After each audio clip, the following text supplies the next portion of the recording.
প্রিয় দেশবাসী, আসসালামু আলাইকুম। বৃষ্টি হচ্ছে, বাংলাদেশের মাটিতে বৃষ্টি হচ্ছে।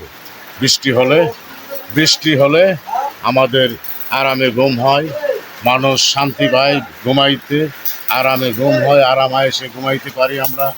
বৃষ্টি আসলে খুব ঘুম হয়।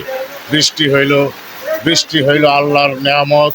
দয়ালু নবীজির ওসিলায় আল্লাহ আমাদেরকে এই নেয়ামত দেয়। ফল মেহের খাবো।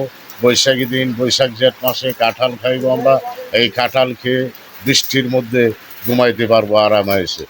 বাচ্চা ভাই শ্বাসটল থেকে বের হয়ে বাড়িতে যাচ্ছে ছাতি মাথায় দিয়ে, বৃষ্টির দিনে এখন গিয়ে কাঁঠাল খাবে, তারপর মনে হয় আরামে একটু ঘুমাইবে, তারপর চকবাজারে শ্বাসটলা আসবে। বাচ্চা ভাই তাড়াতাড়ি আয়া বেরো, চা খাইতে হবে। চা, মানুষের ঠান্ডা পড়লে আরও চা খাবে। আইসেন বৃষ্টির মধ্যে চা খেতে। আসসালামু আলাইকুম প্রিয় এলাকাবাসী, আপনারা চা খেতে বাচ্চু ভাইয়ের শ্বাসটলা আসেন।